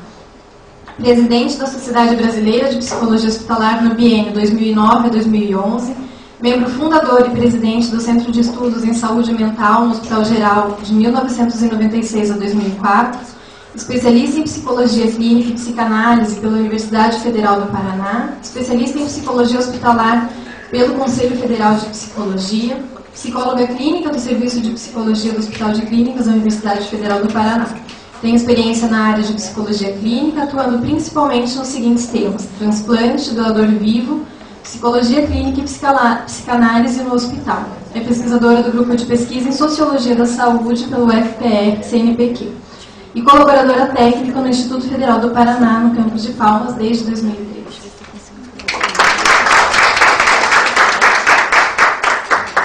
Então, convido a doutora Mari Guti Gomes Esperandio, professora adjunta no programa de graduação em Teologia da Pontifícia Universidade Católica do Paraná e pós-doutora em Psicologia da Religião pela Indiana University em South Bend. Possui graduação em Pedagogia pela Universidade Regional do Noroeste do Estado do Rio Grande do Sul, graduação em Psicologia pela Universidade do Vale do Rio dos Sinos, mestrado em Teologia pela Escola Superior de Teologia, doutorado em Teologia pela Escola Superior de Teologia. Tem experiência na área de docência teológica, com ênfase na interface psicologia e teologia, atuando principalmente nos seguintes temas: espiritualidade e saúde, subjetividade contemporânea, processos de subjetivação, psicologia e religião, saúde e coping religioso, aconselhamento espiritual. Desenvolve pesquisas em torno dos seguintes temas: espiritualidade e saúde, subjetividade contemporânea e religiosidade, coping religioso, espiritual, aconselhamento. É membro do Comitê Executivo da Society for Intercultural Pastoral Care and Counseling e da IAPR. Possui página de Psicologia da Religião.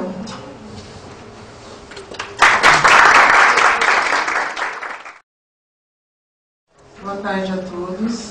Eu queria, em primeiro lugar, agradecer o convite e convidar, nesse início de tarde, para uma reflexão, na verdade, um bate-papo, tá? Sobre a deshospitalização de pacientes crônicos e residentes na UTI pediátrica. Barreiras, temos muitos, desafios também. Está começando a aparecer alguns caminhos. Tá? Se vocês me perguntarem sobre a experiência da UTI pediátrica, sobre questões de deshospitalização de pacientes crônicos, é pouca. Tá? Inclusive, a minha experiência também é pouca, mas na literatura a gente tem poucas referências sobre isso, sobre população pediátrica acometida por doenças crônicas e suas implicações. É uma tendência nas últimas décadas de um aumento das doenças crônicas em pediatria, com um declínio das doenças agudas. Porque nos últimos 50 anos a gente teve um avanço muito grande relacionado com o desenvolvimento de vacinas, antibióticos, avanço na terapia neonatal, na terapia intensiva pediátrica, na cirurgia pediátrica. Então as doenças agudas estão diminuindo a incidência e as doenças crônicas estão aumentando na população pediátrica, né? E estão provocando alguns efeitos que demandam outras organizações dos serviços de saúde. Então, quem são esses pacientes crônicos? Quem é essa população que está crescendo de pacientes crônicos, né? Os crônicos acabam virando residentes no hospital.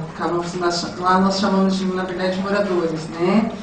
Então, são crianças com limitações funcionais, dependentes de ventilação mecânica, dependentes de tecnologia em saúde e com complexidade médica.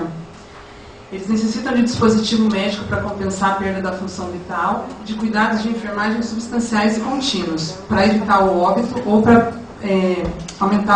diminuir a deficiência, né, posterior sequelas. Geralmente são um tempo muito prolongado de internamento, acometidos por isolamento afetivo, social e muitos sem perspectiva de alta. Tá? Essa dependência da tecnologia, da complexidade médica, não é de agora, não é um problema de agora, na verdade. Agora está mais evidente, mas não é um problema de agora. Desde o tempo da epidemia de poliomielite, que teve, já foram implantados centros de reabilitação e já tinha começou-se a aumentar o número de pacientes crônicos, né? E um caso que teve bastante repercussão nos Estados Unidos, a partir de 1981, então não faz muito tempo, foi da menina Kate, de 3 anos, que vivia no hospital por uma sequela de uma encefalite viral há 3 anos, e conseguiu ir para casa, ser deshospitalizada e dar continuidade desses cuidados em casa. Então, na verdade, ela é um marco de repercussão nos Estados Unidos, e a partir disso se teve outros ganhos. Tá? Então, aqui só para mostrar para vocês a evolução da tecnologia em saúde, né? Então, aqui uma foto, só para título de curiosidade, em 1929, o primeiro ventilador comercializado, chamado de pulmão de aço, e ali ele foi criado na epidemia de pólio. Você vê 4 crianças numa máquina sem ter mobilização nenhuma, né? Só com a cabeça exposta, né? Então, foi aqui que começou os respiradores e começou a tecnologia, né? Você vê até naquela foto ali em cima, tem um desenho em cima da cabeça daquela criança ali, né, para ter algum tipo de interação, porque não conseguia mobilizar nada, né, nem membros, nada disso. Então, qual é o grupo de doenças, as doenças que mais provocam as doenças crônicas em pediatria? Né? Na verdade, são síndromes genéticas, de uma forma geral, as doenças neuromusculares, aí entrando no grupo de atrofias, amiotrofias, distrofias musculares, as escleroses, as doenças metabólicas, os erros inatos do metabolismo. Tem crescido o número de diagnósticos, né, e centros de referência que começam a fazer diagnóstico dessas doenças. A gente não tinha até uns 10 anos atrás muito essa linha de raciocínio pensando em erros inatos no metabolismo. Hoje Porto Alegre faz, aqui em Curitiba já estão começando a fazer tipo um teste do pezinho ampliado, com papel filtro, com exame de urina, para fazer esses diagnósticos. São crianças que às vezes evoluem bem durante o aleitamento materno e depois acabam começando a apresentar na introdução de dietas alguns distúrbios metabólicos, evoluem com crises convulsivas e acabam ficando com sequelas importantes. Né? Abre uma gama enorme de doenças hoje para o erros inatos no metabolismo, assim como as doenças musculares. Entre as doenças musculares, ali citar 2 para vocês: a amiotrofia espinhal tipo 1, que é conhecida como Werner de Hoffmann, né? É uma doença que tem a morte dos neurônios motores, a criança acaba evoluindo com uma paralisia, fica dependente de ventilação mecânica, traqueostomizada com gastrostomia. E a distrofia de Duchenne, que são crianças, geralmente meninos, que evoluem normal até os 8, 10 anos, depois começam com perda, né? Hipotonia, perda de mobilidade de membros inferiores, evoluindo de forma progressiva até a perda da parte controle da parte da respiração muscular. Malformações múltiplas, né? Que aí entram cardíacas, pulmonares, ósseas, sequelas de doenças agudas, como eu falei no caso da menina Kate lá nos Estados Unidos. A primeira era uma encefalite viral, uma meningite viral, que acabou evoluindo com sequela, né? São as paralisias cerebrais, que acontecem ou por hipóxia aguda, por falta de oxigenação na hora do parto, né? Ou por algum quadro de hipóxia, né? Que leva a uma sequela. E os egressos hoje de UTI neonatal, né? Os prematuros que estão sobrevivendo mais, consequentemente com algumas sequelas. Então, geralmente são crianças com condições crônicas complexas e graves, muitas com déficit motor, alguns com alterações cognitivas, nem todos. Tá? Então, como eu já tinha mencionado, essa população vem crescendo, por quê? Pelas novas tecnologias, pelo diagnóstico e tratamento, maior acesso a serviços de saúde e uma mudança na atitude, eu acho que da equipe multiprofissional, de uma forma geral, da saúde relacionada a esses pacientes, né? Aqui é um trabalho do Reino Unido falando que em 1990 eles tinham 35 crianças cadastradas e em 2008 933, né? Então está se fazendo mais diagnóstico, está tendo-se mais acesso, está se mudando a atitude com essas crianças.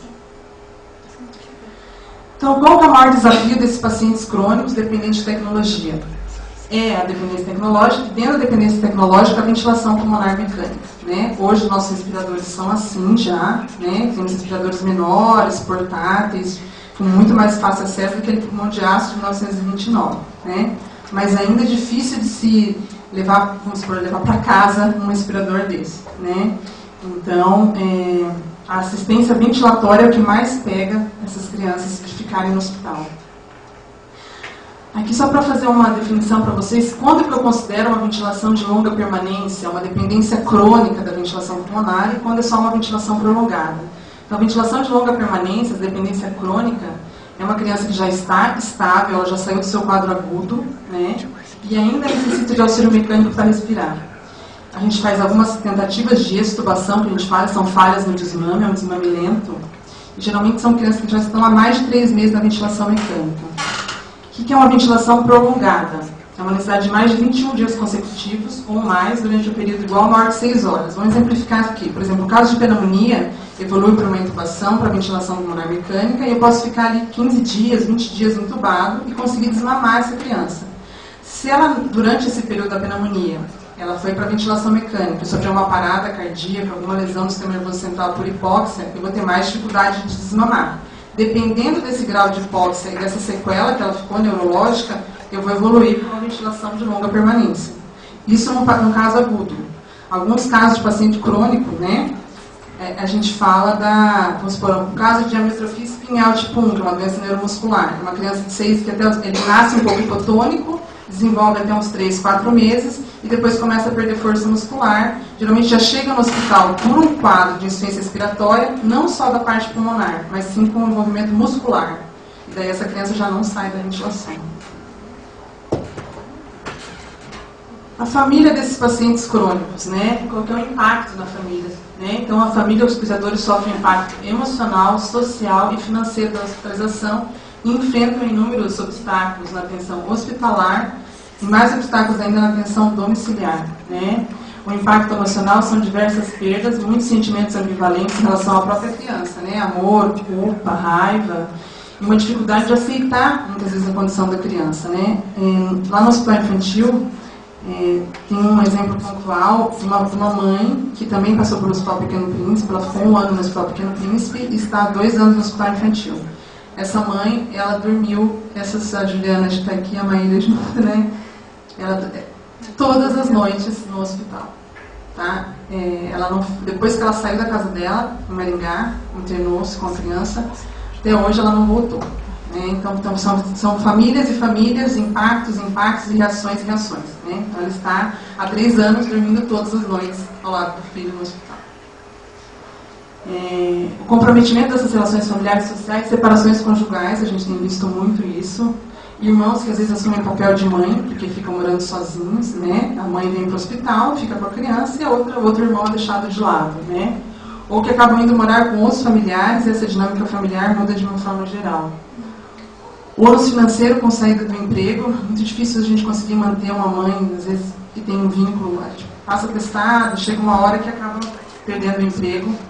Mudança para a cidade, só em Campo Largo, a gente teve nos últimos 2 anos, umas 8 famílias que se mudaram de outros municípios para residir no município de Campo Largo para conseguir assistência no hospital. Então, isso gera toda uma demanda ali no município, né, relacionada a isso. E é uma abordagem interdisciplinar constante. Às vezes a gente fala, os pacientes crônicos que estão na UTI hoje, às vezes tem uma demanda maior que os pacientes agudos, né? Porque existe todo um vínculo da equipe com essa família, existe todo um vínculo com a criança, a gente fala que costuma virar uma família, né? Então tem toda a problemática relacionada com isso da abordagem interdisciplinar. O impacto sobre as instituições, né? Então, para as instituições são crianças com necessidade de envolvimento de múltiplos serviços de saúde, com elevada utilização de recursos. Nos Estados Unidos tem se pesado muito isso, que tem de referência bibliográfica pesar o custo de uma criança dentro de uma unidade de terapia intensiva e uma criança internada em treinamento domiciliar, né? É isso que eu acho que a longo prazo pode causar algum impacto, fazer uma transformação de uma mudança relacionada a isso, né? Então, tem vários trabalhos sobre isso comparando. Além disso, uma diminuição na rotatividade de leitos, né, porque as patologias agudas deixam de ser atendidas por conta de leitos ocupados por pacientes crônicos ou residentes. Então, isso tem um impacto. Tem um trabalho que está sendo feito na região sul, envolvendo algumas unidades de terapia intensiva, que se eu conseguisse liberar alguns leitos de UTI, mais ou menos 10% de leitos de UTI com pacientes crônicos, eu teria um acréscimo de 10% de crianças agudas que poderiam ser internadas nesses leitos, né? Então, hoje em dia, a gente tem recusas de pedidos de vaga, em média de 3 a 5 por dia lá em Campo Largo, de pacientes agudos, que estão atendidos nas 24 horas, mas que não conseguem internamento na UTI, porque eu tenho pacientes residindo na UTI.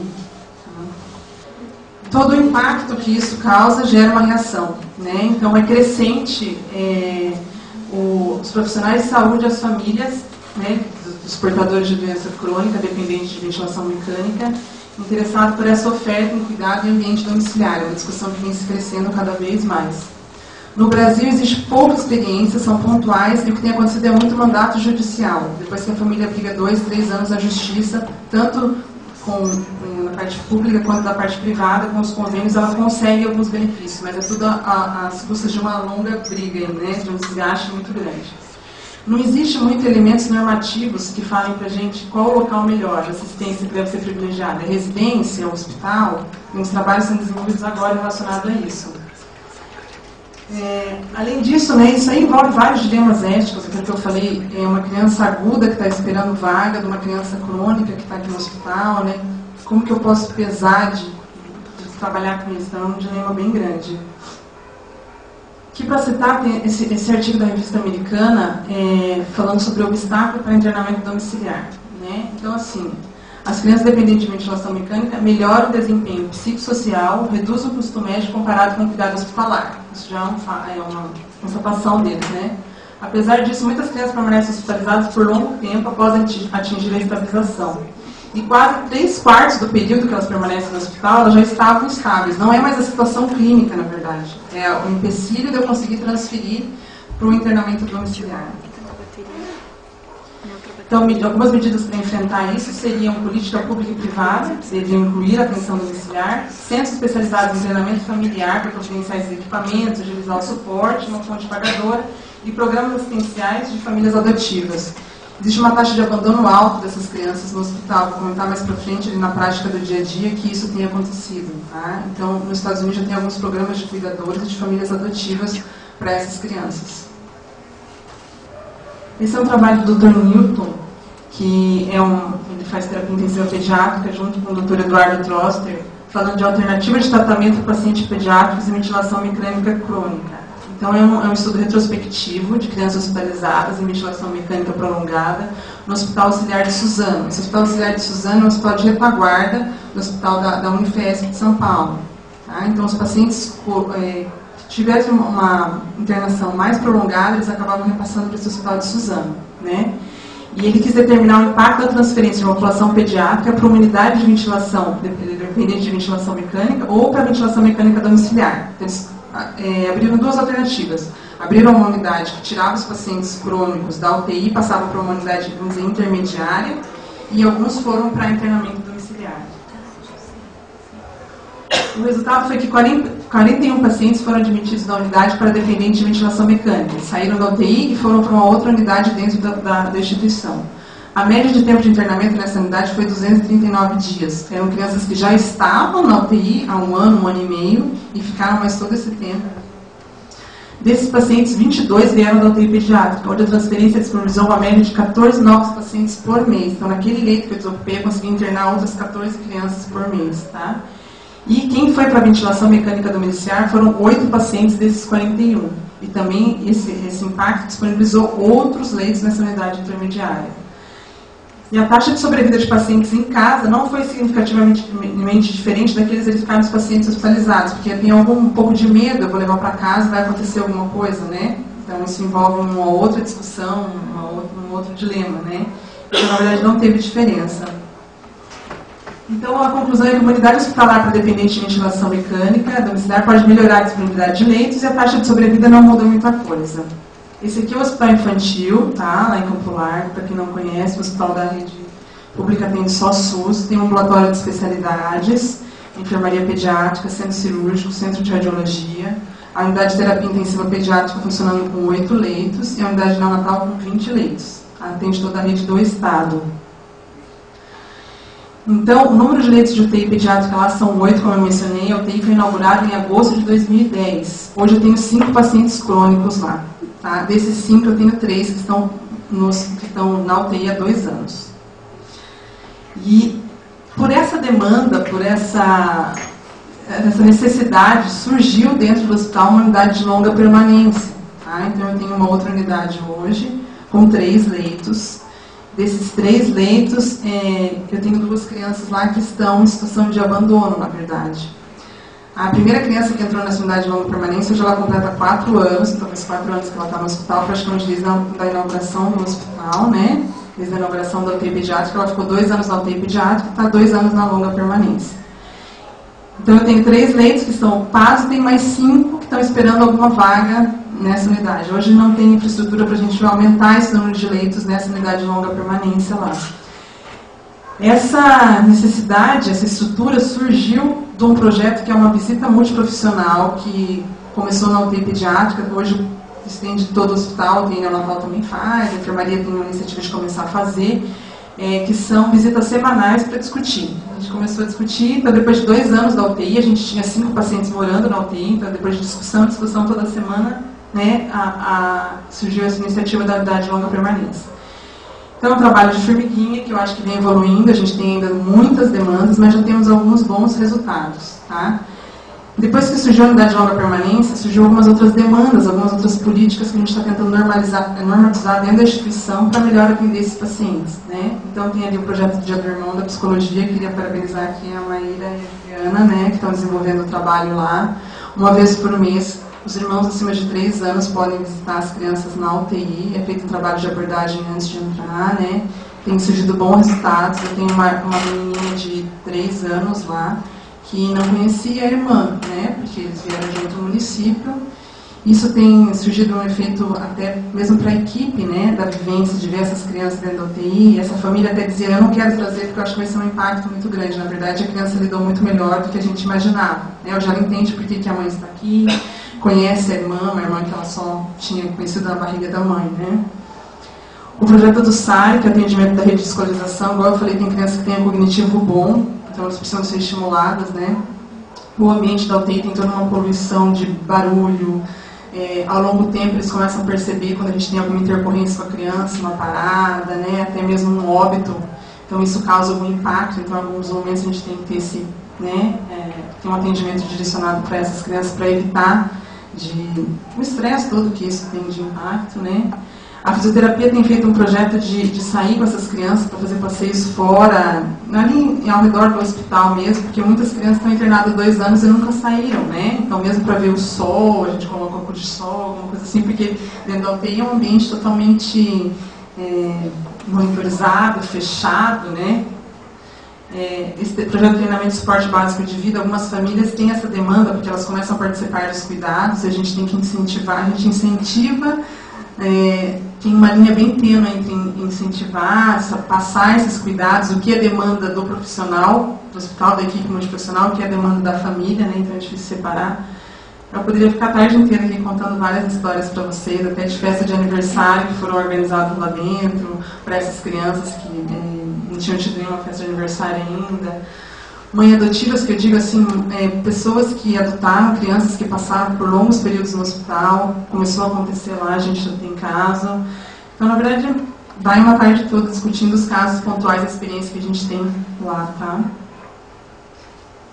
Aqui o projeto do Dia do Irmão, então, agradecer a equipe multiprofissional, representada aqui pelas meninas da psicologia, mas o pessoal da fisioterapia, da enfermagem, todo mundo envolvido. É um trabalho bonito que está sendo feito lá, convido vocês para quiserem visitar, tá? Carinho de Irmão também cura. Obstáculos para o internamento domiciliar de uma forma geral. Eu tenho um projeto agora de 2 crianças que as famílias se mudaram para Campo Largo e eles estão tentando, via judicial, se estabelecer no município e tentar levar essas crianças para casa. Tá? Mas precisa de uma parceria com a Secretaria de Habitação, de Educação, de Transporte. Por quê? Um exemplo, se me cai a energia da Copel e eu estou com um respirador daquele em casa, eu preciso de uma bateria, do no-break, preciso que a Copel me dê acesso. Por exemplo, uma chuva lá em Campo Largo, todo mundo ficou sabendo, né? Se eu fico 1 ou 2 horas, esses respiradores não funcionam mais que isso sem bateria. Então eu preciso de uma parceria desde a Copel. Eu preciso de uma parceria com a parte da habitação, porque às vezes tem que fazer algumas intervenções na casa para eu poder levar essa criança, né? O transporte, no caso de emergência, precisa ser uma prioridade. Né? Tem um serviço de SAMU lá, mas tem demanda de todo o município. Então, precisa ter, quando acontecer alguma intercorrência com essa criança, quem que essa mãe vai acionar. Né? E os residentes em outros municípios que também estão lá, que vieram do Estado, aí acho que é uma barreira, um obstáculo mais difícil ainda, um caminho mais difícil ainda, né? Porque ali a gente ainda consegue uma comunicação direta com a Secretaria Municipal. Então, eu não tenho hoje nenhum relato no Hospital Infantil Valdemar Monastir de internamento domiciliar com ventilação mecânica. Tem 2 crianças que estão em processo para isso. Agora, os outros que estão lá, crônicos, não tem perspectiva de alta, porque a parceria com municípios mais distantes fica mais difícil, né? Então, essa política é uma política municipal, cabe ao município, se a gente for ler algumas portarias, e alguma coisa é do Estado. Então, deixo de reflexão que se acumulam relatos pessoais, que eu fiz agora, institucionais de demandas para assistência domiciliar de crianças com dependência prolongada de ventilação mecânica, onde essa cobertura ainda não está prevista. Existem 2 portarias aqui do Ministério da Saúde, uma de 2006 e uma de 2001. Essa de 2006, ela tem serviço de internação domiciliar, só que ele exclui quem tem ventilação mecânica. A de 2001, ela fala de uma ventilação mecânica não invasiva, que são aparelhos menorzinhos como esse de bipar. Então, algumas crianças consigam atingir algum desmame da ventilação, que fiquem em ventilação em menores parâmetros, ou que consigam permanecer alguns períodos do dia sem a ventilação mecânica, só com suporte de oxigênio, seriam contempladas por essa portaria. É nessa portaria aqui que alguns mandatos judiciais têm saído. Tá? Hoje no mercado existem alguns aparelhos menores, ainda com um custo alto, em média está para vocês de 12 mil a 25 mil, alguns respiradores menores, que fazem essa função e que podem ser instalados em casa não precisa de uma rede tão grande de oxigênio, de reformas tão grandes no domicílio. Então, uma alternativa para cuidados em saúde a esse grupo seria uma unidade organizada, seria uma internação domiciliar, não sei ainda, né? Qual seria a melhor alternativa? Aqui eu deixo tem muitos fatores tais como perfil familiar, recursos oferecidos que podem levar a resultados opostos, e às vezes eu tiro uma criança do hospital e piora a qualidade de vida dela, achando que eu vou melhorar a qualidade de vida, né? Então ainda tem muito que se discutir sobre isso. É isso que eu tinha para falar. Obrigada. Esse aqui é um site do Reino Unido que ajuda as famílias, né, que estão em internamento domiciliar com crianças dependentes de ventilação mecânica. Podem consultar portarias, troca de experiência entre famílias, né? Então é um site que ajuda bastante. Tá bom? Obrigada.